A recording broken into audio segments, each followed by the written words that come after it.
Hi everyone, I just want to take a couple of seconds here and just introduce the video you're about to watch. Essentially, I'm a huge fan of a guy on YouTube who goes by FlightChops. Canadian guy, PPL, and he has an amazing YouTube channel where he basically showcases what he's been doing in GA. And he's done some super cool stuff. He's been flying the Extra 300, did a tail wheel endorsement, did a bunch of other cool stuff. And most recently, he started doing some IFR training. Basically, the dude, a year or two ago, went 3/4 of the way through the IFR training process, ended up stopping for whatever reason, and now he's getting back into it. And the most recent video that he's posted is of him sitting down with his instructor and basically doing like a threshold knowledge test. He goes up, flies a hold, and then ends up shooting an approach.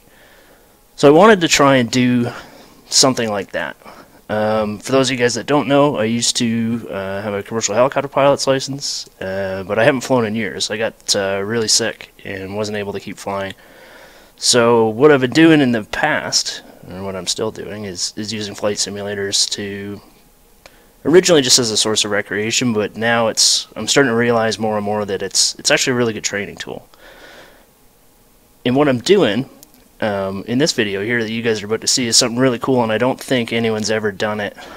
I'm sure lots of people have already done it, but I don't think anyone's ever like sat down and showed the full process from left to right. So that's what I want to do for you guys today. Basically, I took the model that FlightChops did. He said, okay, I don't really, I think I have an idea of what I'm doing, but really I'm nowhere near proficient. I'm nowhere near safe and effective to do this on my own. So I'm going to sit down with an instructor, figure out where I am, fly a trip, and use that as a baseline for my training. So what I did is I called up a buddy of mine, Erik, who's a multi-engine IFR instructor, and said, hey Erik, do you want to jump on PilotEdge with me? We'll do shared cockpit ops, and you can run me through basically something similar to what FlightChops was doing. So we sat down on the ground, we did a bit of a threshold knowledge test where he said, okay, let's look at the route. What are what are some of the criteria? What are you thinking about? How are you gonna run the trip? And then we went up and actually flew it. So we flew from Santa Ynez up to Santa Maria. Shot an ILS, the full ILS approach there. Ended up in the overshoot, as you guys are about to see, for a number of good reasons. And then we went up and shot another approach. Well, we flew the mist and then shot another approach, which went not swimmingly, as you guys are about to see. But I had a ton of fun, and more importantly, I think I learned a lot. So what we're sort of, trying to do here is demonstrate. Okay, first things first, I did it because it's awesome. I love flying on PilotEdge. I love using my flight sim as a training tool. But I also wanted to see how close my experience was going to be without ever having to leave my house to what FlightChops ended up doing, which is, driving to the airport, sitting down, talking to his instructor, burning a bunch of 100 low lead, going to fly around in the hold, and, basically I can do all of that without leaving my house. And I wanted to see how close I could get my experience to the one that FlightChops had. I mean, he would have spent hours and hours between the drive to the airport, pre-flight the airplane, towing, fueling, talking to the instructor, so on and so forth. Like, that probably ate up most of the guy's day, and I did it after lunch and was probably done in about an hour and a half. So, kind of a proof of concept, but really it's because I just wanted to have a lot of fun with it. So we'll take just a few more seconds to talk about basically how everything works. So I own a copy of X-Plane. It cost me $28 at Walmart about 3 years ago. And X-Plane will let you bring an instructor along in all of their stock aircraft. So Erik got my IP address, and we clicked a few buttons, and we're done.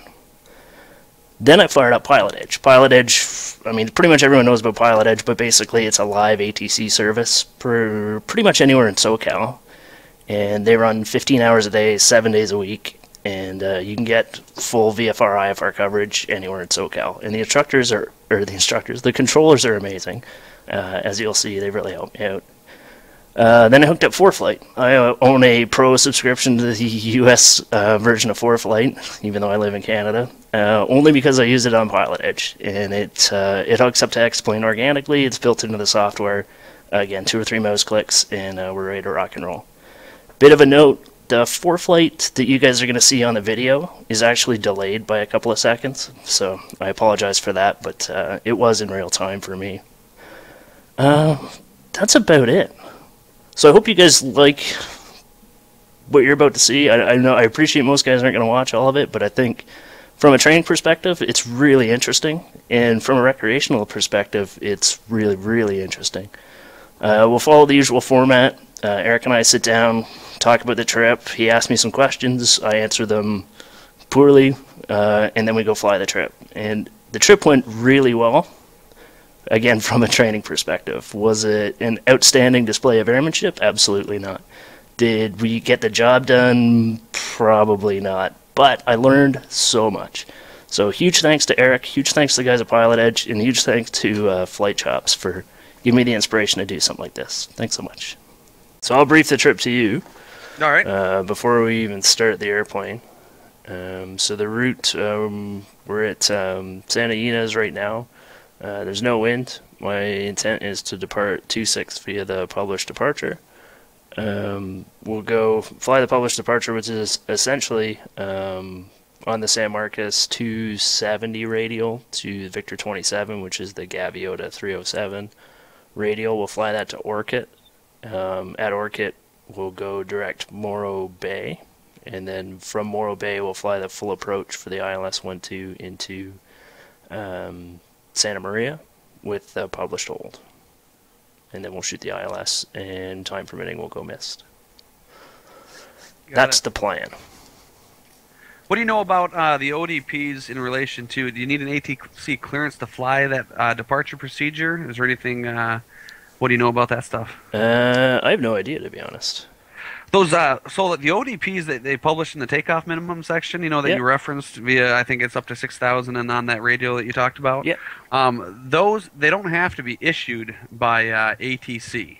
That doesn't mean that you can't fly them though, but I think it's the AIM recommends that if you plan on flying one, to notify ATC, and it's kind of stupid because in my limited experience in real life and my more experience flying in SoCal on the internet, you know, what I see happening usually is either they give you like a heading which negates the departure procedure anyway, or they'll give you that ODP, you know. So if you filed Santa Ynez or whatever it is to let's say direct Morro Bay, you know, they'll probably assign you the 26 departure procedure or give you like a heading, which then assures terrain on their side.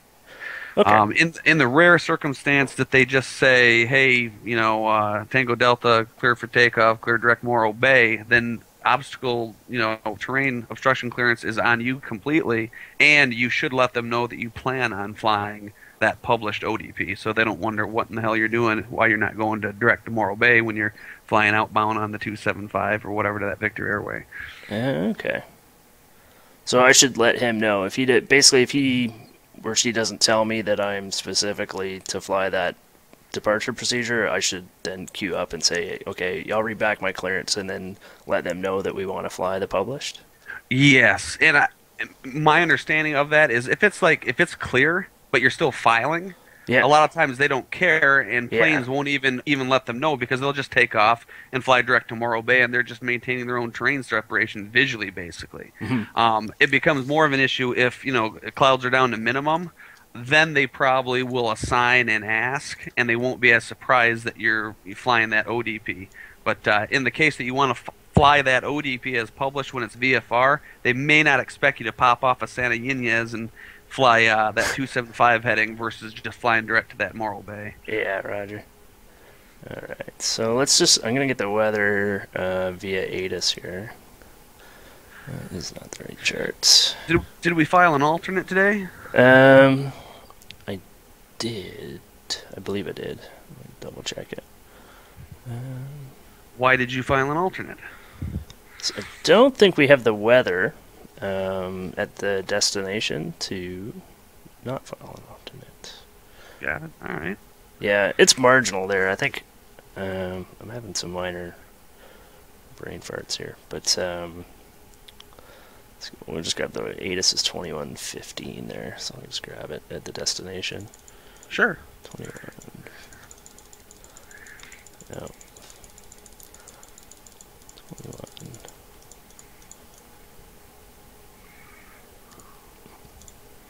Santa Maria Public Flash CPDG Gallon HANC OC Information Golf 0 Zulu weather. 3.7 scattered, conditions, 57 broken, 9 scattered, broken, visibility 10 miles in rain. 9,000 broken, visibility 10, rain, temperature 1-4, Winds are light viewpoint and 6, variable.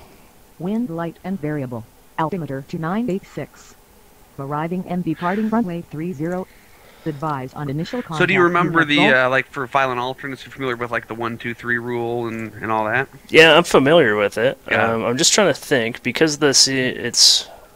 What was the ceiling? 5,900, I said? I couldn't hear. Yeah, okay. Yeah, I think it was 5,900. I've already forgotten. I'm already maxed out.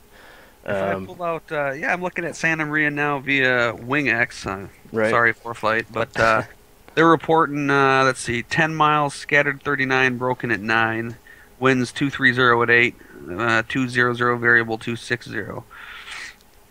And that's what I'm seeing on the METAR, and that was as of 2051Z. Okay. Yeah, I think that's... let me just double check that I'm using the right weather, but no, I'm not. That's why. Okay. Take 2. Hey, how are you? There, now I've got the right weather. Let me run the flip here. Santa Maria Public Flash CPDG Gallons HANC OC Information Golf 0 Zulu weather. Sky conditions 3,700 All right, so the scattered, ceiling's 5,700. 5,700 broken, 9,000 broken. Visibility is 10 miles. So that's VFR, right? I mean, but it would depend on what the MEA is, right? It basically depends on your destination weather. So the 1, 2, 3 rule basically states that if between 1 hour after and before your arrival time estimated, Yeah. the weather is forecast to be below 2,000 foot ceilings or below 3 miles of visibility, then you need to file an alternate. Okay, so we actually don't need an alternate today. Correct, exactly right. Yep, because of the 1, 2, 3 rule, the 1 hour before and after your ETA, the weather's forecast to be greater than the 2,000 foot ceilings and 3 miles. That's where the 1, 2, 3 comes in. Right. Yeah. Then you don't have to. Now, if the weather was below that in either visibility or ceiling, Yeah. then you would have to file one. Now, let's take for instance, let's say the weather was below minimums. Okay. So you're looking at Santa Maria and you're wondering, okay, now I do have to file an alternate. Why don't you go ahead and take me through what you do to file your alternate? Well, I'd look at all the surrounding airports to find one that meets the criteria of the 1, 2, 3 rule that you just explained to me, and then I would figure out how long it would take me to get to that airport, and then I would add that amount of fuel to the amount of fuel I bring with me, and do that. Okay, so if you're looking at Santa Ynez there on your low altitude, what looks like a pretty good idea for maybe an alternate? If you get to Santa Maria and that's all sucks. Oh man. And I'm not let's trying to brain bust you. Yeah, just, Paso Robles maybe. Okay, shoot, where's Paso Robles? San Luis Obispo's probably closer. It's just east of Morro Bay, and it's got good weather there. Oh, gotcha. Okay. So. And you're probably thinking further ahead than I was. I was looking at the big blue area that's Santa Barbara. Just it's a bigger airport, more facilities, Right, probably yeah. approaches. That's what I'm thinking. But in any case, why don't you pull up an airport that you want to file as an alternate, and then talk to me about alternate minimums if you're familiar with those. All right, I'm gonna pull up the. How am I gonna do that? All right, well, let's use Santa Barbara. Let's pull up Santa Barbara here. Diagram. So where would I find the alternate minimums? Is that I just have to look on one of the approach plates then? So basically, okay, so let's take this example. You're picking Santa Barbara as an alternate because your destination met the 1, 2, 3 rule. Right. Correct? So now the question is, gosh, I want to use Santa Barbara, but can I actually use it as an alternate? Because there's also alternate minimums. Okay. Okay, and it's not the 1, 2, 3 rule. All right. All right, basically somewhere in the regulations they talk about precision and non-precision alternate minimums. Okay. So if you plan to fly to Santa Barbara, and let's say you're planning on flying the ILS for the weather conditions that day, that's what you're thinking of. the standard alternate minimums for a precision approach are 600-foot ceilings Okay. and 2 miles of visibility. If for some reason your alternate only has a non-precision approach, or for some reason you just plan to fly the VOR approach, maybe your glide slope stuff is out of service in your plane or something. Yeah. If you're planning on the non-precision version, then they raise the alternate minimums to 800-foot ceilings and 2. So I just think of it as 602 and 802, Yeah. and then it makes sense that they lower them for the precisions and raise them for the non-precisions. And it makes sense to me in that they don't want you filing an alternate that's right down to minimums anyway. They want you to have that fudge factor for your next airport. Exactly. So Okay. let's see if we can pull up. Why don't you pull up, let's say, an ILS over there at Santa Barbara? Right now. Oh, cool. That works out. ILS 7. Let's see. Okay. So the if you- minimums for the ILS 7, pretty standard 200.5 mile of is. But we'd still have that 602 because it's our alternate. Yep. So basically, then you're saying I'm going to file Santa Barbara as my alternate. I am planning to fly the ILS 7 as my alternate. Right. And I know that in order to do that, I need to have at least 600-foot ceilings and 2 mile visibility. So you'd have to check the forecast. And this again is that's the other thing. Now that I'm talking about this, I remember the 1, 2, 3 thing. They state 1 hour before and after, but Yeah. for your alternate, it's at your estimated time of arrival. I Oh, don't okay. know. It's just stupid, but that's how they phrase it. At your estimated time of arrival over your alternate, the weather has to be better than 602 for the for the precision stuff. Okay. So then you just got to look at your forecast and make sure that it's not horribly crappy at your alternate. Yeah. Now the other thing that you do when you look at your actual approach, now you got the ILS 7 pulled up. Do you notice in the upper left-hand corner you see the black triangles with the T and the A? I do. The A in the black triangle, that represents non-standard alternate minimums. Okay. So not only do we have alternate minimums, we have non-standard alternate minimums. Exactly. So we talked about standard stuff, but you'll see these on mini approaches, and this one has a black triangle. So now the question is, well, geez, oh, Pete, what the heck's going on there? Where do I find that? Mhm. And you find that in the back of your approach plate book. It's usually in the back under like takeoff minimums, ODPs, Right. where all that other stuff is. And are you able to navigate that in your electronic stuff? Yeah, I got the takeoff minimums up right now, and I'm just going to the back. And it's not there, so I can look at the takeoff minimums. Or, what's the other one there? And it's going to be alternate minimums on WingX. Like I pull up my minimums tab, and then it'll have the ODPs, There and then we if go. I scroll all the way to the bottom, there'll be alternates, and then takeoff mins. Right, so I'm looking at Santa Barbara and the alternate minimums page Oh, now. good, great, sweet. Good old ForeFlight.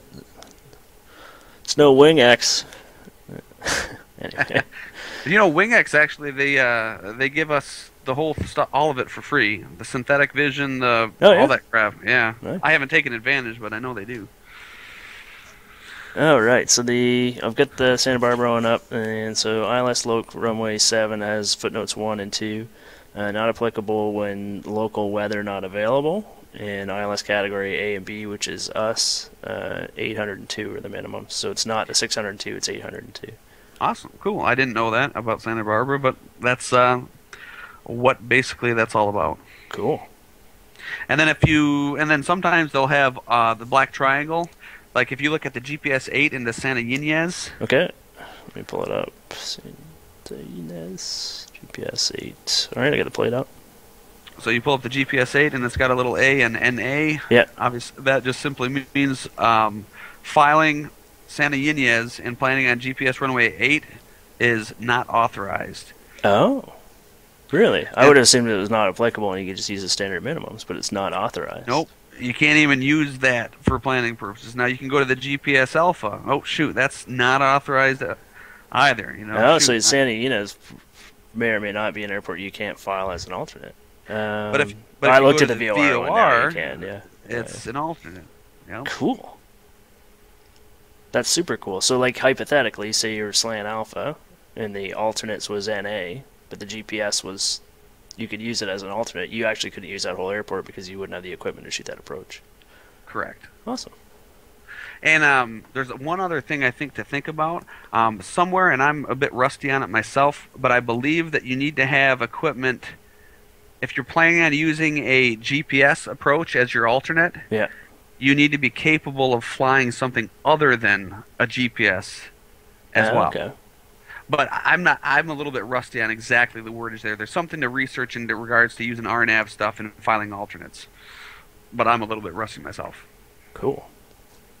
Yeah, it's the RNF stuff confuses me. Like 6-pack and I'm happy, and I know. it's like don't old dog need tricks maybe, I don't know, but yeah, cool. All right, so I just want to set the airplane up to do what I want to do. I'm just going to set that panel up the way I want to set it up, and maybe I'll talk you through it while I do it. Sure.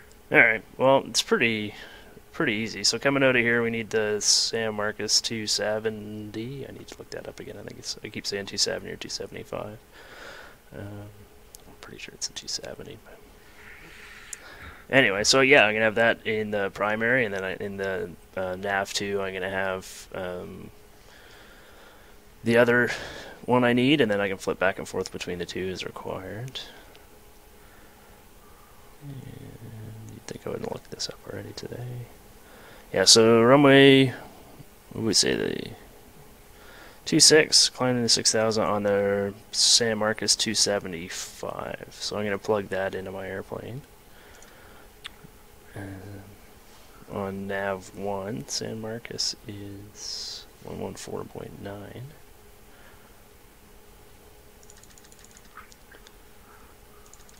Huh. And then I'm going to set the CDI to 270. Is it still the CDI if it's not active, or is it just the OBS? Jeez, I don't know. Yeah, it's the most random question you'd probably ever get. That the instrument you're moving right there, I would refer to that as the HSI. Okay, yeah. Because I think that's technically called a horizontal situation indicator. Right. And then the one you're moving now is your more typical, people refer to that as, the OBS. The OBS, sure. Bearing selector or whatever, and then the CDI would actually be the needle on that instrument. Right, the course deviation, whatever, indicator.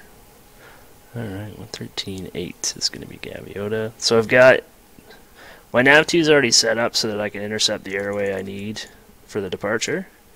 And the needle's actually just swung. And on my primary, my nav1 is feeding me info from the San Marcos 270, which is what we're going to have to fly on if we're flying the published departure. So I'll fly on nav1 until I see nav2 start to swing, and then I'll probably put Gaviota in my nav1 standby so that I can flip between the two and then fly off the HSI for that leg on Victor 27. I'm hearing everything you're saying, and everything sounds sounds pretty reasonable so far. Right on. I see that you got your number 2 set up for the the airway there. Yeah, that's basically what I did. I set the nav 1 up for the first radial I need, and the next radial I need set up in the nav 2. But redundantly, I've set up in nav 1 standby the frequency that I have on the nav 2 primary. So it saves me a little bit of time. Yeah, so that's about it. We'll assume that we have HOTAS here, just we know what the weather is. But now, how are you navigating off of San Marcos after you take off on the 275? we're actually on, like, this airport is on that radial. Okay. So as we come off at 26, we're actually right on the we're very, very close to being right on that radial, that 270 radial. So we we basically fly runway heading. Yeah, and I've already got that set up. Oh, shoot. Then how come I'm not seeing it on my end? God darn it all. Oh, no. Because I have 110.0 as the nav 1 right now. Oh, and so do I. That's my bad. Alright, so there's 13.8. Why did that not take? Let's see if it takes again. 14. I did put it in there. 14 points. Aha, there we go. Okay. Sorry, that was... Oops. Yeah, it didn't grab it there. Okay. It seems to be dropping a digit off every time I flip it. My Saitek panel sometimes does that with my toggles, but 13.8 and 114.9. Okay, so we are set up. We're good. 13.8, ready to go. That's up. I've got some, basically a full deflection on that 270 radial, but that's not a big deal for us. Yep. All right. So now I have to talk to Santa Barbara to get our clearance, because I'm going to get it on the ground. All right. And I do have to look that up. Where is it? It would be on one of the approach plates, wouldn't it? Yep, that's usually where I look for that stuff. It's 2415. Good stuff. Good stuff. Delicious coffee. So good. So good. All right. Let's see it. Let's see what Santa Barbara, I guess, departure is saying. Santa Barbara departure, Baron 734 Tango Delta, clearance to Santa Maria with the weather.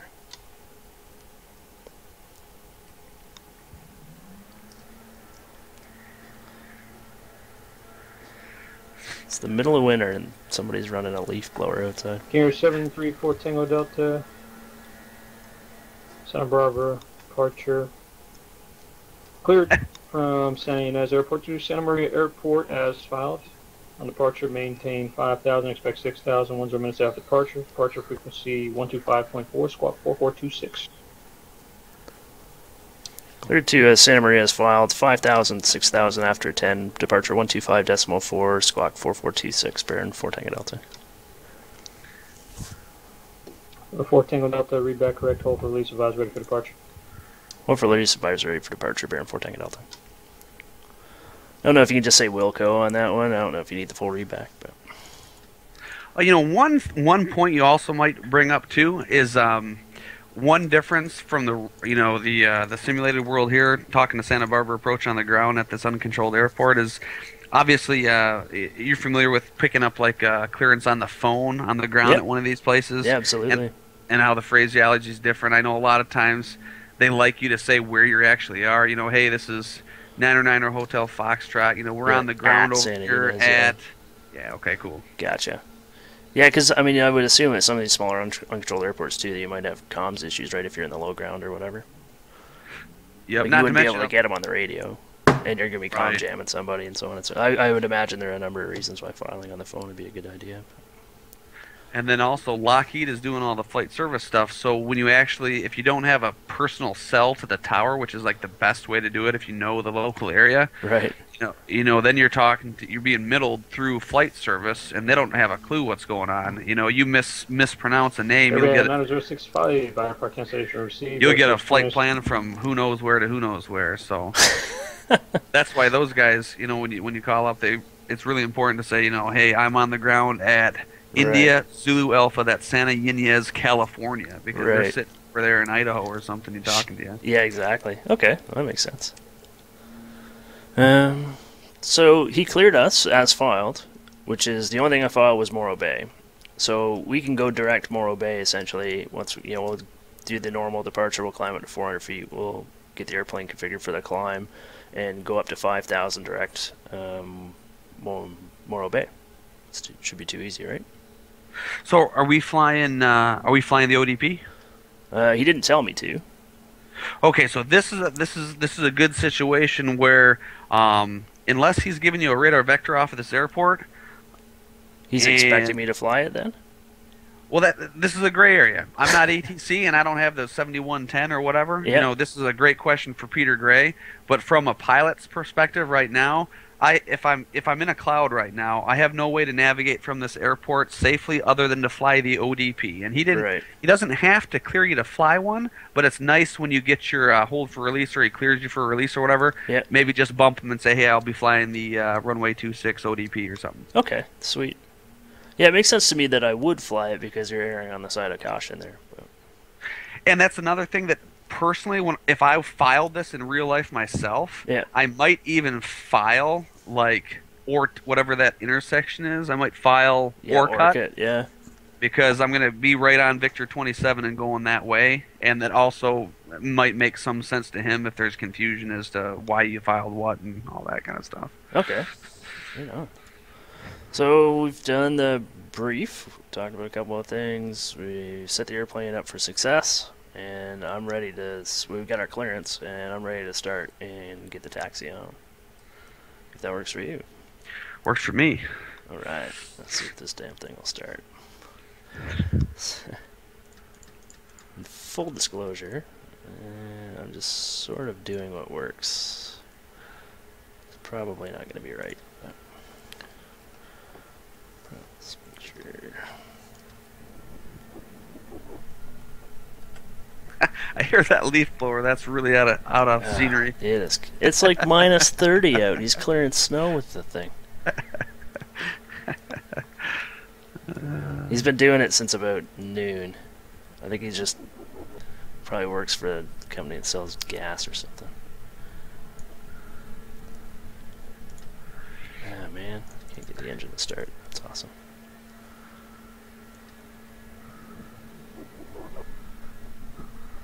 I was thinking about it anyway. There it goes, I think. Nope. Yeah, it's funny you say that. I had an issue. I just was screwing around with the bearing before we hooked up, and I was having the same problem. Issue. Yeah, I mean, it's just... It might be the volts are low, but let's turn the ground power on. Here we go. Yeah, just try the left side. Maybe that'll work. That's right. I've done that in the real plane several times. She's dying.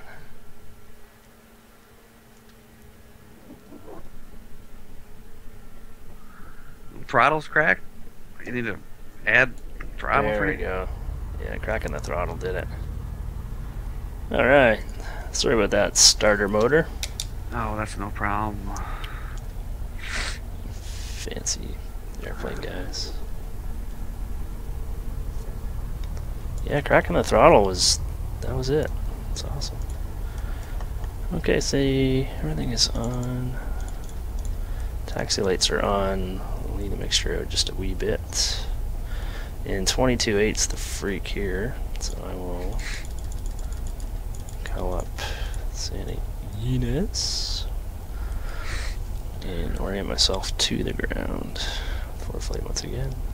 So we're gonna taxi Alpha Bravo to 26 full length, because there's a little run-up area there we can stop and let Santa Barbara know we're number one. Cool. Alright. This is the part of every flight where I realize I've kicked my pedals halfway under my desk.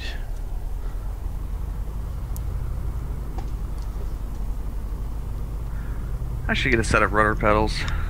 I got mine on eBay probably 4 years ago for about $60. Nice. Yeah, they've been flawless to me. Same with like my first track IR. It lasted me 4 or 5 years, and I bought that for $75 on eBay or whatever. Does that bother your eyes after a while? No, I got violently motion sick for about the first 2 hours I used it. Like violently motion sick. But yeah, it's sort of like, it was so cool though. Like, you know, a day or two later, I just went back and reattacked it, and it was awesome.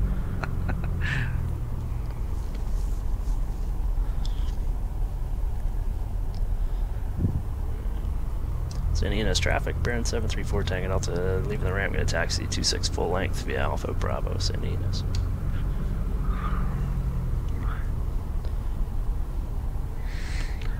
Yeah, today was actually a beautiful day over here. Oh yeah? Yeah, blue skies, no wind. Yeah. I was actually flying with a guy in a little light sport little plane. Oh yeah? Yeah, a little high wing 900-pound little thing or something, I think. Right on. That's pretty cool, actually.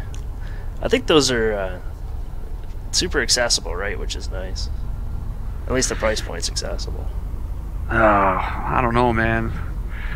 I don't think it turned into what they wanted. $180,000 for a special light sport. Oh yeah, okay, that's a lot of money. I was thinking more like the Lancers and stuff, because I've looked at a couple of those and they're, you know, pretty cheap. Man, there are a lot of drones just coming and going and coming and going. Yeah. I am actually about to go tell that guy to shut that leaf blower off, because it's been 3 hours. Enough's enough. No, you just taxied by the lawnmower's off. It's either a leaf blower and Robinson R22. Hi-oh! Alright. Yeah, it's absolutely... He's just standing outside the door to my apartment, just pointing it at the handle, I think. Okay, so I got a call. Clearance departure, tell them we're going to leave, and then we're going to fly the 26 departure procedure. And that's about it. We'll go back to Unicom and make our calls on the way out. Is that about it? Sounds good to me. Alright, I like it. So, flaps are down. I'm going to save myself a little bit of white space here and turn my landing lights on and my strobe. That's about everything. Fuel boost pumps are on for takeoff. Mixture back to rich. Props are full. That's pretty much all I know about flying an airplane. And we'll talk to departure. And then I guess the only thing is, you know, your run up, whatever you're doing for a run up, you know, depending on how anal we're getting here, but I probably would have the run up done before making the call for ready for departure, maybe. But for sure, yeah. There's 5 Alpha Kilo flying 210. Yeah, I'm not gonna do the run up today just because it's Heading 210. You got it. I'm already drinking from the fire hose. It's all good. Got it. Santa Barbara departure, Baron 734 Tango Delta at Santa Ynez. We're number 1.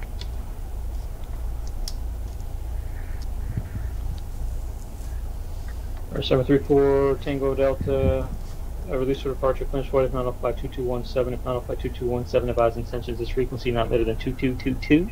Time now 2206 and 1/4. Frequency change proof.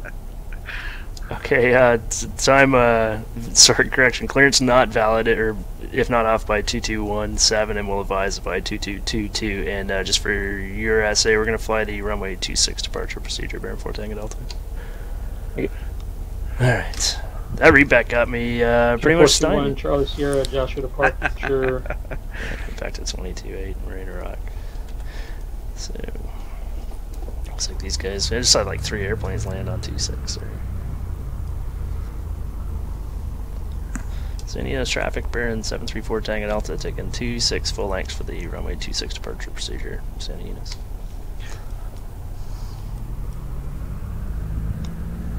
Clearing the approach.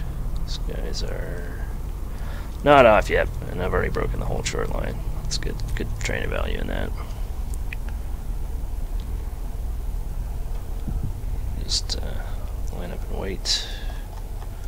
And they are clear. Okay, power's coming in.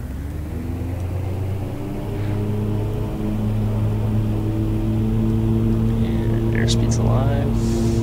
Well, the engines are doing what they're supposed to do.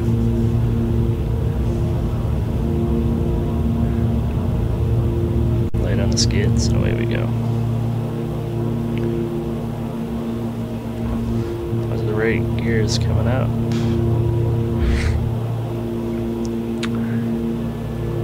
Are coming out. Probably a little early for that though. And that's Lights, camera action. Lights, camera action. Lights, camera action. That's another little memory thing I do before takeoff. Lights, camera, transponder, and then the radio call. Okay. So we're gonna fly up to 5,000. Is there any value in me trying to come left early to intercept that 270 radial, or should I just fly straight ahead? Actually, it looks like you have 270 dialed in. You might dial in 275. 75. It might come in just a little bit more and make a little more sense. There you go. Right on the money, I guess. Accidental excellence. And then what I was trying to get at is your transponder, at least on my end, is not on. Yeah, okay. It is on mine. I'll try and just run it further to the right, a couple of clicks. Oh, alright, cool. That just must be an op or something. Cool. Alright, so I'm going to call departure now and let them know what we're doing. Santa Barbara departure, Baron 734 Tango Delta, 2,600, climbing 5,000. 734 Tango Delta, Santa Barbara departure, ident 4 Tango Delta. Click. Yeah, my Saitek is showing 4426. Okay. Sirius 5 Alpha Kilo flighting 340. 3,000, climbing 5,000. And I'm watching for the swing on the nav too, so I know when to make that heading change over to There's 5 up, 2 308. going normal speed. Yep.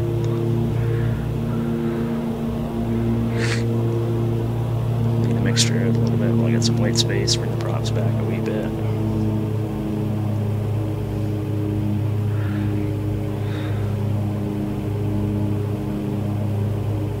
Oh, we're on our instruments now. Yes, sir. So yeah, How just cold is it? run my view. Yeah, it's going to be pretty close to freezing, so I'll get the anti-ice stuff on. I understand how any of this works, so we'll just turn it all on. Switches up. That's right, shiny switches forward, as we say. And there's the swing, so I can come right to 308. It's a little late there, but catch it. And 4.2 climbing 5. So I'll come right to about 315 to correct.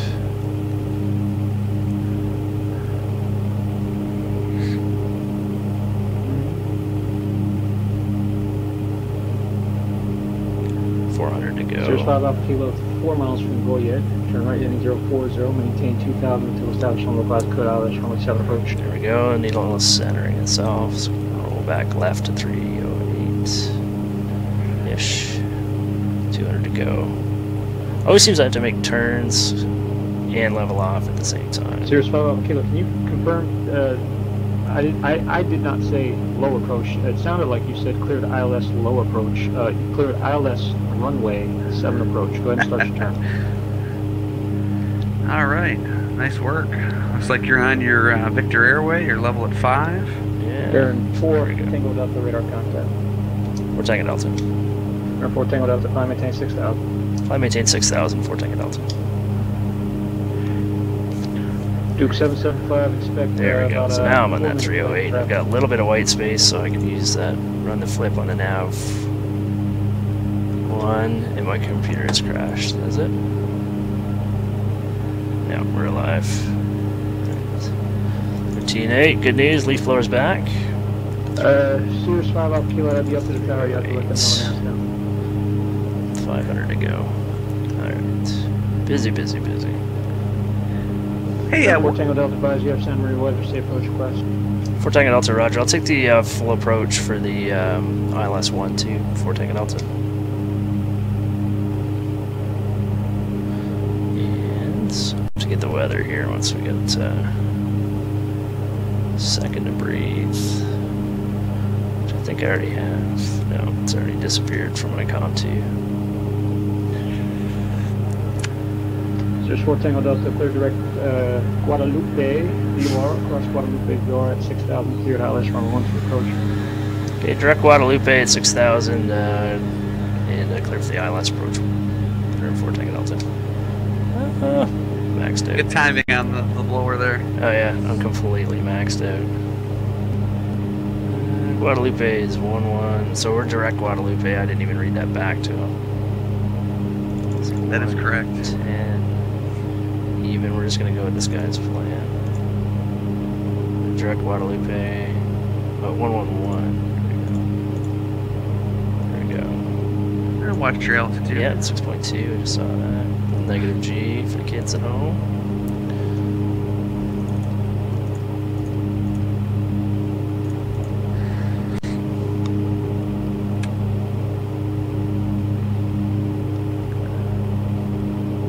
Alright, so we're direct Guadalupe. You know, I was planning around the full approach and doing the hold and all that stuff, but let's just see how this plays out, to be honest. Because Alright. I'm gonna get the plate up. I mean, it's geo-reference, but I'm still gonna have to do a ton of work. So we're cleared direct Guadalupe. Correct.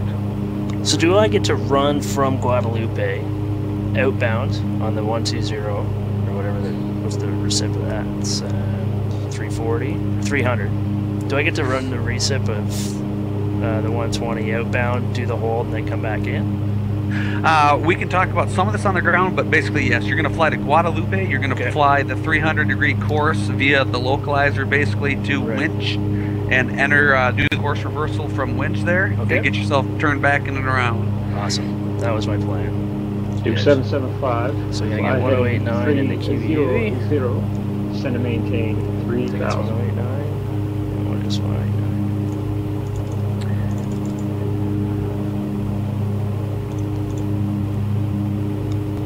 this click spot's so terrible.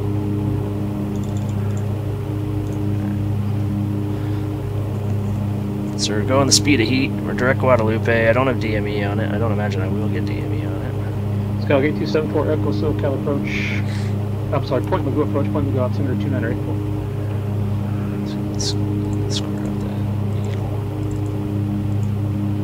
needle. Cirrus 5 off field contact Santa Barbara Tower, 119.7. Okay, so we're direct Guadalupe. I don't know how far I am from it without looking at ForeFlight. Duke. So I could have 7 miles. Eastbound, Cirrus 1000 on the ILS 7 approach, Santa Barbara Airport. So we're 7.5 miles from the field. I looked at the DME on the Loke, and that's what that told me. 775, follow the Cirrus, clear visual approach, runway 25, and we're expecting that Cirrus. And actually, ironically, we're already on that 300 heading, so we can fly right through Guadalupe and end up on the. We're automatically going to be on the right heading to fly the outbound leg there, right? Sounds like a plan to me. Sounds like a plan. Love it. We're pretty close anyway. I think we're off by a degree or two. Yeah, 170 miles an hour. Just hauling.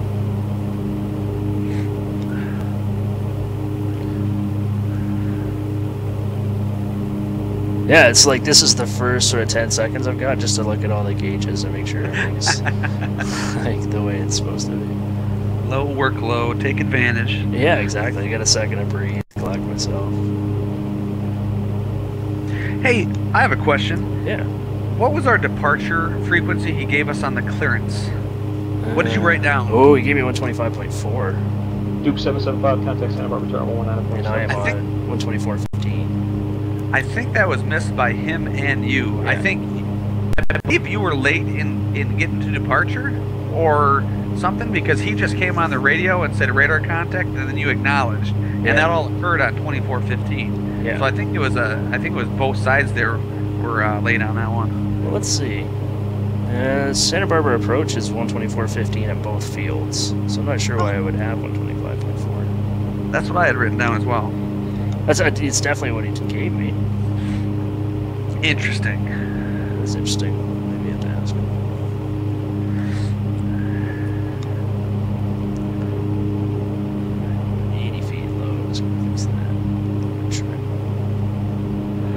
I don't have any ice on my wing. No, it's good. I've got my view so I can just see the panel right now. 6-pack, engine gauges, and radio stack. That's about it. Nice. Yeah, so I'm under the hood. I've got a GPS up, but never really using it. It's an little SA tool. Looks like we're about to come right over the field.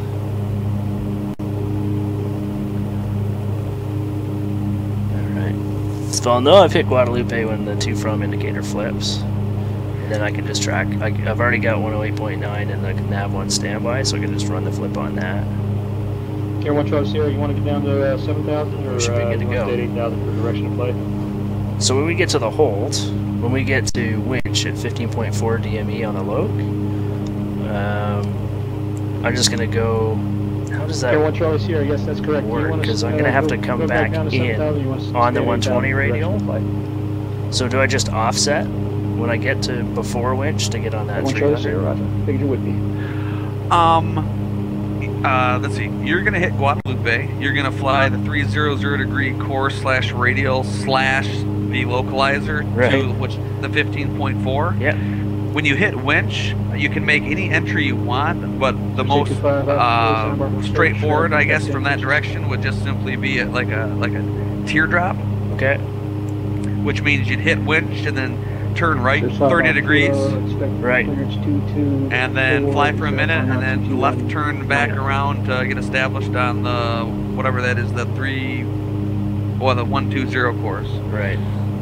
Is that what you were asking? Yeah, I think that's what I was planning on doing. Is just dogleg it out, for lack of a better term. I guess teardrop's probably the right one. Yep. Dogleg it out, and whatever you want to do, just stay in the protected area. They don't care how you make that course reversal as long as you stay on the protected side. Right on. Yeah, because you could do it, was it direct, parallel, and teardrop? Exactly. Now you could also do it parallel, meaning you just hit winch and keep flying for a minute, and then turn to the right, back in and around.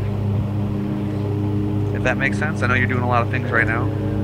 Yeah, just give it to me one more time. I'll get it. Yeah, no, the teardrop is the one we just discussed you could do. You could also do a parallel, which makes geometric sense basically from the direction you're coming. Right. You could hit winch and just continue flying for a minute, and after a minute make a right-hand turn back around 290 degrees to re-intercept the 120 approach course. Okay, yeah. The only one that doesn't really make sense would be a direct. That would be a little bit too geometrically insane. Yeah, that makes sense. But, I mean, the big thing to consider, right, is to stay on that protected side. That's the biggest thing to consider, yeah. Skype 74 Echo, Cameroon Airport's at your 1 o'clock. So I am impossibly thankful for the fact that this airplane trims out pretty well. Naval Air Station. It's so busy. It's good though. There hasn't been a point yet in the trip where I was like, okay, I don't know where I am or what I'm supposed to do next. It's just a matter of like when things come up in rapid succession of being able to make the hands and feet do what they're supposed to do. Yeah, and I said that wrong. I meant to say squad. Did he clear you for the approach yet? I'm sorry, I forgot. Yeah, we did get cleared for the approach. Got it. So the other thing would be the the approach brief. I don't know when you do it, when you want to do it, or if you just basically do it in your head, which is fine too. Okay, well, let's talk about it. We got a couple of miles here until we hit winch. So we're clear for the approach, said maintain 6,000 until winch, clear for the ILS one to approach. So we're going to stay at 6,000 until winch. We can run the descent down to 3,000. We have to be above 3,300 at winch and above 2,000 at Hildy. So our minimums today are 200.5 mile of is, which we have in spades. And that's pretty much all I was going to think about briefing, to be honest. And usually what I teach people or tell people, you know, come up with your own thing that works for you, but I usually look at the plate and read the plate left to right, top to bottom. So if I was in the plate briefing it real quick, I'd say, you know, hey, I'm flying the ILS loc 12 into Santa Maria, charts current. Localizer's 108.9, I see it. Okay. I don't see it anywhere right now. Neither do I. Let's get that. And I don't know why it didn't flip.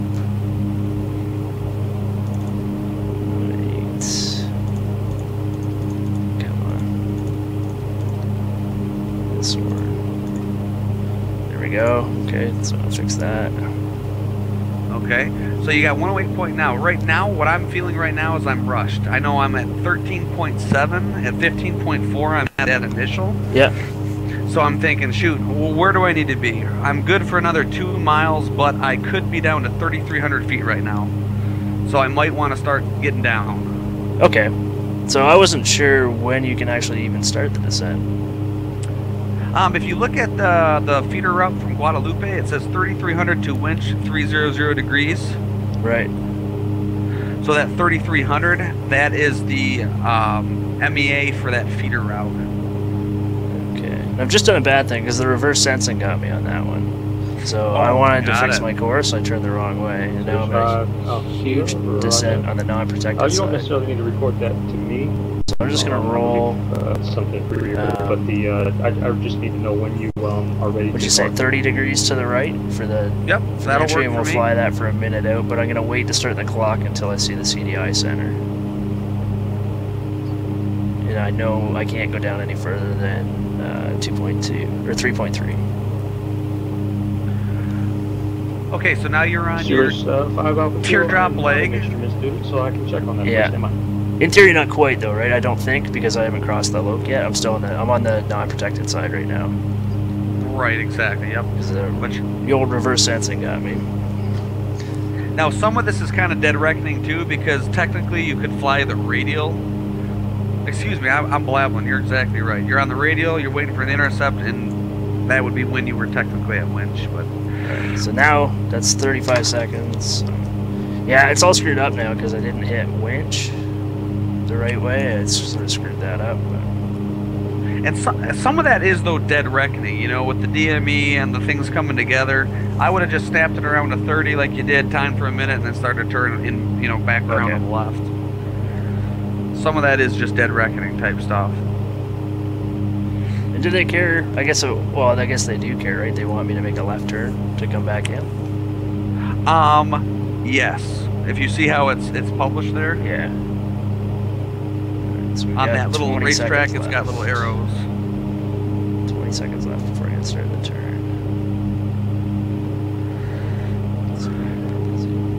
My scan's pretty terrible too.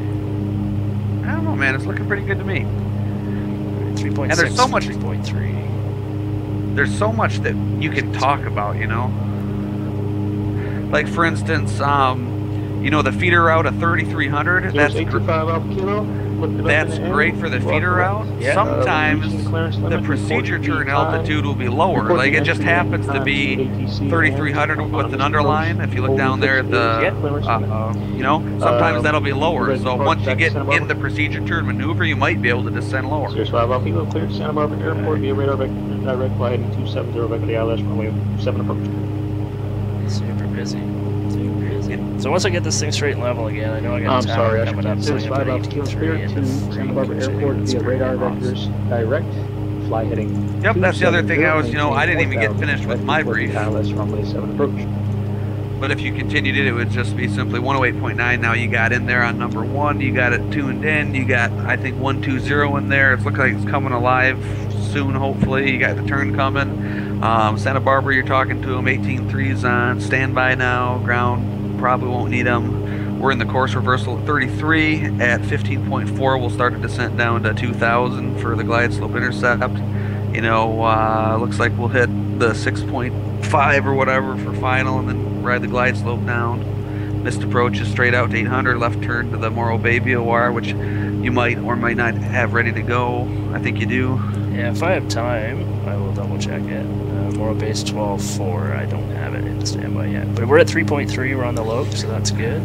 Cool. 112. I'm going to put that in there, because just in case we do go missed. 112. That's absolutely correct. Thank you. Probably not talking to me. Should have keyed up, yeah. Yeah, 734 Tango Delta. You're welcome. Alright, 3,300. So we're on the Loke. I don't have any DME. And then no glide slope yet, so we're going to make sure we're... There we go, DME's alive. And another thing I do, when I start the brief up there at the top and say 108.9 tuned ID approach course 120, for whatever reason, that is where my brain looks at the VLOC button on my GPS, just to make sure that I'm actually in VLOC versus right. GPS mode. Yeah, okay. Yeah, because That's if one you're of in those GPS killer mode, things. yeah, absolutely. Got 20 miles to go. I got 8 minutes on the clock to get there. Because we're speeds down, but I think I'm just... Lots of time. Yeah, I'm going to use that to my advantage, because I haven't had a chance. Like, we talked about the mist really quickly, but I haven't looked at the plate. So yeah, straight ahead to 800, left turn to 5,000, direct Morro Bay. Got it. And then getting a hold at Morro Bay, but that's...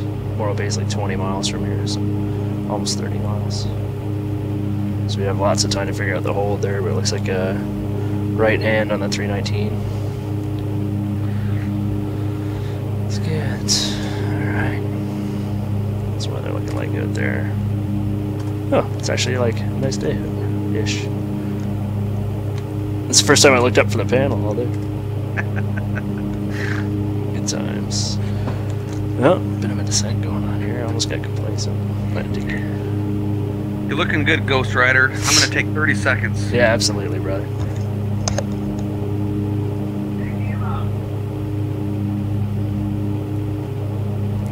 Sterile cockpit.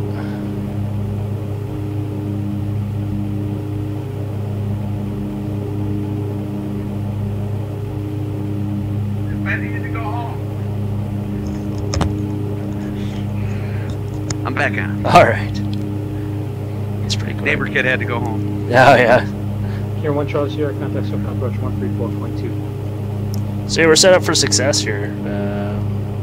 I think. I think at this point it's just a matter of flying the airplane. Yeah, you're 15.2, you know, you're looking pretty good. You're coming up on You're just 15 inside a winch. Now go ahead. Go ahead. No, when you hit 15.4, yeah. you could start right down to 2,000. Okay.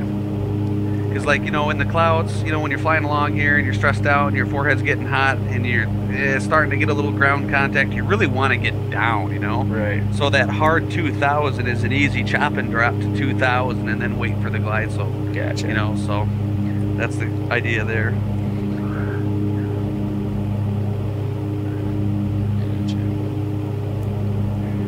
And then you got the outer marker. So another thing we didn't brief, but you can turn your marker beacon, the audio on if it's not. Okay. It looks like it is. With GPS and everything these days, I mean, that's quite often overlooked, including, you know, myself. Sure. Yeah, and I'm so used to flying everywhere VFR in the sim that I just turn the marker beacon off because I hate every time I'm flying around I hear the thing beep. All right. So 2.9 for 2, and then our limit of exploitation for that 6.5, which is Hildy. So we still got quite a bit of time. You know, we're descending out to 2,000. We're looking for 6.5 DME and the glide slope about the same time. You know, you briefed the minimums. We're 430 and 2,400 RVR, 200 feet above the ground there. And then we talked about the missed approach would be, you know, straight out, and then a left turn to 5,000 direct Morro Bay. Right on. So I would, like, intuitively, as a guy who needs as many sort of hints and helps as he can get, I intuitively Airport would... Tango Delta, contact Santa Maria Tower at Guadalupe, 118.3. Okay, we'll head up tower at Guadalupe, Fort Tango Delta. That was the least professional rated call I have ever made. Anyway. And that sucks. That sucks too, because we're not really looking at Guadalupe all that much, man. No, we're not. But I can see it on the GPS. I'm just going to cheat and use the GPS for that one. It would have been a lot. Like, if this was real life too in the clouds, I'd get right back on the radio and say, yeah, you know, just can cut we me get over all in a over the second. marker? Yeah. So just 5 kilo that permit if I'll get you down from town to get to glide slope. You know what? Let's do it. Let's rock and roll. 101.0. Get the confidence up. You don't trust me? Oh, and I get cocky and it starts to deviate from Oh, the you're doing course. great. You're in about the top 80 percentile already. I think this is one of the coolest controllers out there. I love this guy. He's like a real world controller too. Joe? Anthony? What if I could? I thought this guy's name. I thought this is Joe, the dude I'm always talking to. Yeah, maybe I screwed them up. I don't know. Yeah, this guy's awesome. Yeah. Okay, so I'm level at 2. I'm 7.4 DME out. Hildy's at 6.5, so I gotta stay at 2 for a little bit. Put a little G on there. Come on, up you go. Fighting with the trim a little bit. There's the outer marker. And glide slope's alive. Can I just follow the glide slope at this point? Exactly right. Yep, Okay. 2,000 would kept you right to the glide slope, so Awesome. that's exactly where you start down. And I'm gonna hit up tower. Sir. Santa Maria Tower, bearing 734, Tango Delta on the ILS 12. 734 Tango Delta, Santa Maria Tower, runway 12, clear to land. Clearly I'm 12, bearing 4 Tango Delta. Okay, so I'm on the glide sloppy. CDI is just about to be centered here. I'm right where I want to be. And I'm just flying the airplane. And then obviously, you know, memory check before landing check, whatever you use for that. A lot of people will say gear down before landing check at the glide slope intercept on like a precision approach. Okay. But whatever works for you, whatever habit you get into is the best one to use. You know, whatever works for you. Right on. Yeah, some huge Sierra, pitch changes in the airplane here as I'm configuring it, and I'm not anticipating them very well, but once again, accidental excellence. It took me from below the glide slope right to back on the glide slope, so that's good. Roger, you're talking And I'm to ham-fisted. LA Tower on 120.95. Roger, I don't know. So I'm going to look up where minimum is 200. I'll look up try and contact 400. SoCal approach, or go back to the last frequency you were on. Now, where's our glide slope? Way above, like full deviation.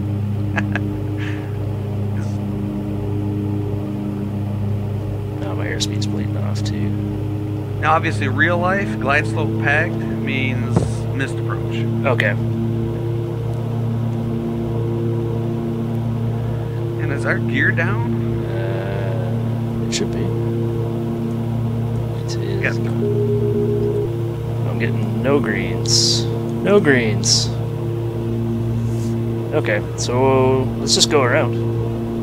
We've got lots of bad things happening here, so I'm gonna clean the airplane up. Get the flaps up, power in, and look up. Santa Maria Tower, bearing 734 Tango Delta, going around. Number 4 Tango Delta, roger, execute the missed approach as published, unless you just want to remain in the pattern and land on 30. I'll take the missed as published, bearing 4 Tango Delta. 4 Tango Delta, roger. Okay. Well, it's a good thing we set everything up.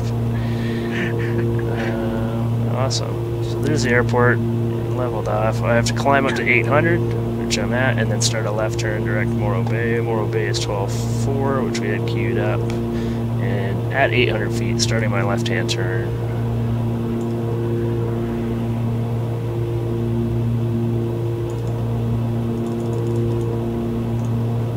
To 5,000. Okay, I was not planning to miss there, but we briefed it, and we had lots of time there, and it was kind of between me pooching the approach. Number And 404 Charlie Delta, St. Louis Tower, roger. Report 2 mile final runway 29er.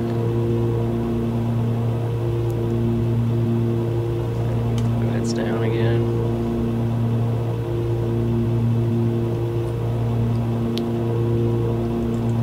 Yeah, it all went parachute at the end there. I think the config change was what killed me. Report 2 Delta, contact Santa Barbara departure 125.4.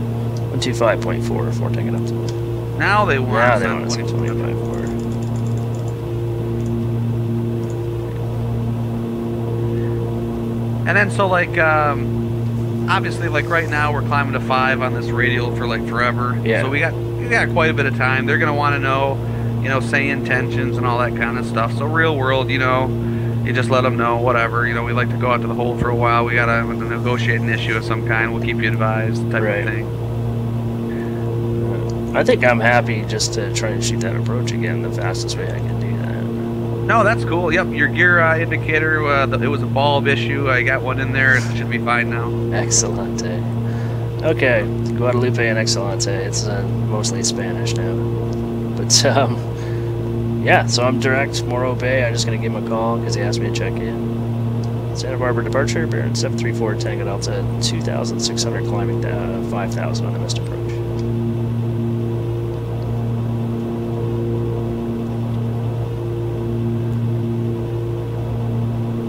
Here, I'm sorry, Baron, 734 Tango Delta, Santa Barbara departure, radar contact, say intentions.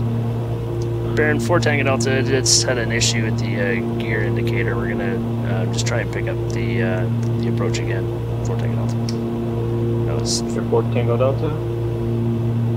Flight present heading, maintain 3,000. Expect vectors for the ILS runway 12 approach. present heading 3,000. We'll expect vectors for the ILS approach. Baron 4 Tango Delta. Okay. So power back a little bit. Down a little bit. Yeah, it's funny, like, normally I'm super confident talking on the radio, and I know what I'm trying to say, but even with all the practice I have speaking on the radio on here, generally, like, if I'm maxed out, I know I'm maxed out because I'm making bad radio calls, you know what I mean? No, I completely, and that's the best thing to do, man, is get on this damn sim, you know, and max yourself out all the time. Yeah. You know, so you just get used to that level of pressure and just come to be one with whatever that level of intensity is, because that's really what's gonna be good for you in the real thing, you know. Embrace the suck, man. Exactly. Yeah, I love it. If it was easy, it wouldn't be fun, right? Exactly. Alright, so there's 3,000. We're good. So we're gonna fly outbound for a little while. We're 20 miles from Morro Bay still. It doesn't really help me orient myself too well, but we're near enough direct Morro Bay still. That's about it. I can actually see outside a little bit. Switch my view.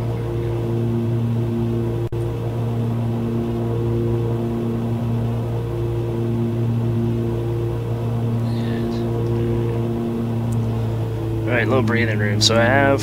Actually, my frequencies are already set up. So the nav1 standby has the loc in it, and the com1 standby has the tower in it. So that's good. I've already spun the HSI around, so 120 is the course I'm going to track, so I can turn it on that and already be established on the loc. And we're good here at 3000. Is there a reason we have the localizer on standby right now?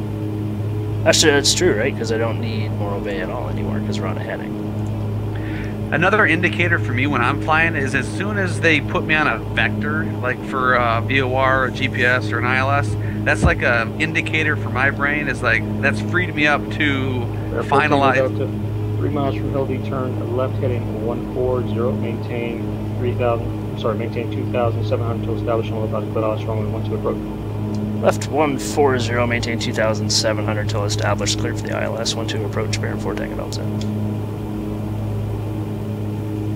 That's just a good indicator for me to free up the radios for setting some of the more final type radio stuff. Mm-hmm. Yeah, I really like having that thought process where if you find yourself with nothing to do, there's probably something you could be doing to say, you know, 2 minutes. Oh, for sure. 2 minutes from now, you up for success. Exactly. 2 minutes from now, you might be in the world of hurt. That's so much fun.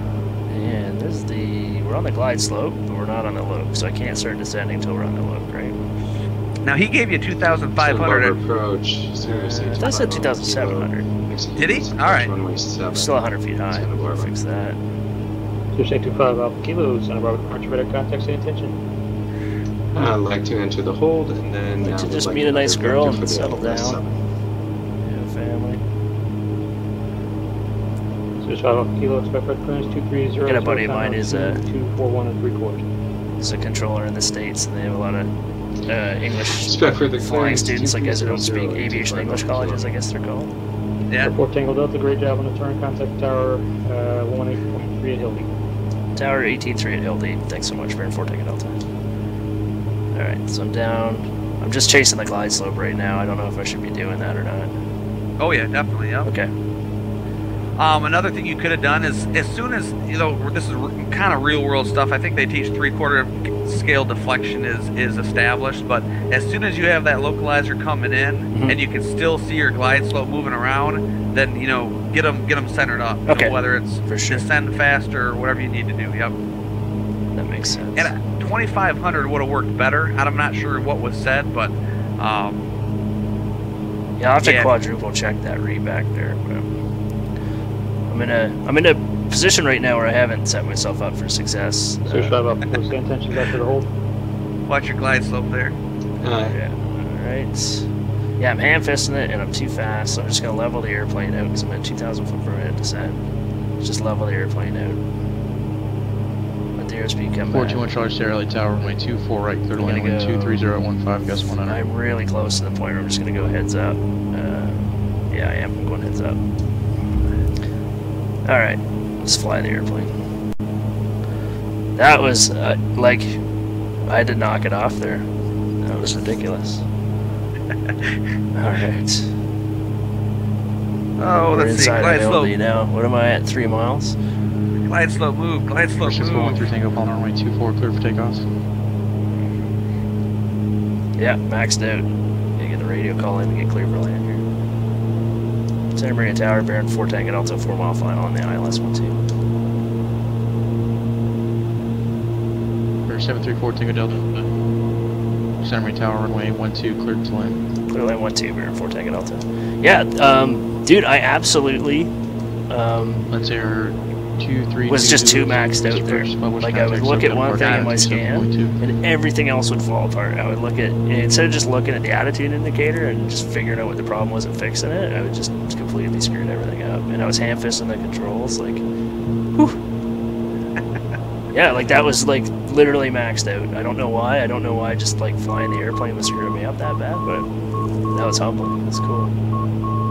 There was there was a lot of non-essential conversation too that can add to that. Yeah, I was chatting there too, wasn't I? Oh, not me distracting you by yapping because I have nothing to do except watch you fly.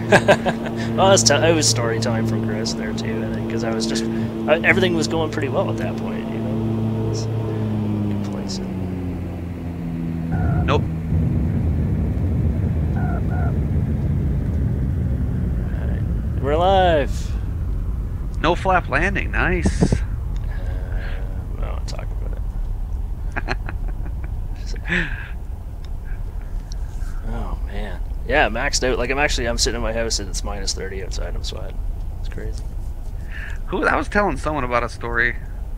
I don't know who it was, but I've been on the sim too, where I literally have my fingers were shaking. I feel like an idiot because when I'm doing like proficiency stuff on there, I really try to treat it like real, And I had a real issue with my plane, and I was trying to keep it, keep everything real. So right. My mind was telling me it was real, and when I got done handling the emergency or whatever, literally my fingers were like shaking, and I felt like a huge nerd. Yeah, I'm just looking at the way like I had the airplane configured. I was a flaps up landing. I didn't have my boost pump some. Like all sorts of stuff was messed up. But yeah, that was amazing. So your tower ring, let me know we're clear at Echo. Santa Maria Tower, bearing 4 Tango Delta, clear of 1-2 at Echo, taxi to base of the tower.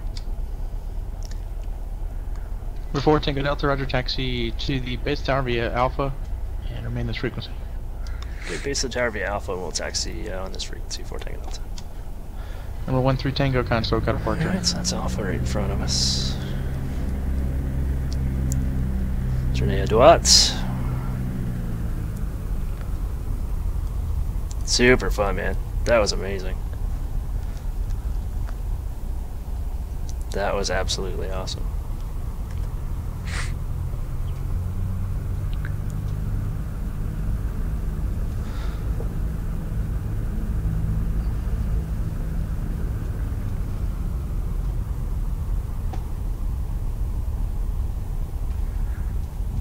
It should be Quebec, I think. Oh, no. Next one should be Romeo, I think. Alpha, Delta. There we go. We're just going to hang a Louie here, as my sister says. Or hang a Larry. I don't know if you may have different scenery than I do here, but... Yeah, I got the blank slate scenery. Ah, right. Yeah, the X-Plane classic. Yeah, exactly. Alright. Nice work, man. Whew. Drinking from the fire hose, but that was the whole point. Like I just really wanted to get maxed out there, and that we did in spades. No, man. I mean, you were ahead of the airplane for almost everything, and I think the only big things were just losing the glide slope both times. I'm not sure if it was just adding the flaps and the pitch changes and stuff that kind of threw you off, and also obviously being overloaded a little bit from the mist and the gear thing on that second one. Mm-hmm. But yeah, just I saw the glide slope creep up a little bit, and it just got pegged on the top those 2 times. But everything else, I mean, talking and multitasking and yapping and handling all the frequencies and stuff and the missed approach procedures. Cool. Probably just a maxed out type breakdown situation on the... Yeah, I think the thing is, even in the sim side of things, I don't do much fixed wing flying at all. Oh, so yeah. For me, like, when I put 1 notch of flaps in, the airplane does anything, I just panic. Like, what has happened? I have no idea how to fix this. And then, so, like, the airplane pitches up, and then the airspeed's already decaying, and then you've just, added more drag, so the airspeed's going to decay even more, and you put the nose back down, and then, okay, where's the glide slope? And, all that crazy fixed wing voodoo and witchcraft that you guys have to deal with. That's hilarious. It's actually funny, Chris, because I forget that you don't have like a ton of fixed wing time. I mean, you're like it's just amazing to me because I'll throw people on these sims and you would never know that they're a real pilot with 300 hours, and IFR tickets and all sorts of stuff, and just completely behind. It's amazing. No, I love it, and like I said, I wouldn't do it if it was super easy. I probably wouldn't enjoy it as much as I do, but it's super cool that we can just, like, phone a friend. Hey, can you teach me something about this? Or like, hey, I have a question about that. We can just jump in the sim, like, have a good chat, have a few laughs, and actually get some training value out of it at the same time. And you can just sit in your home and drink coffee. It's cool. It is cool. So what's next? More coffee.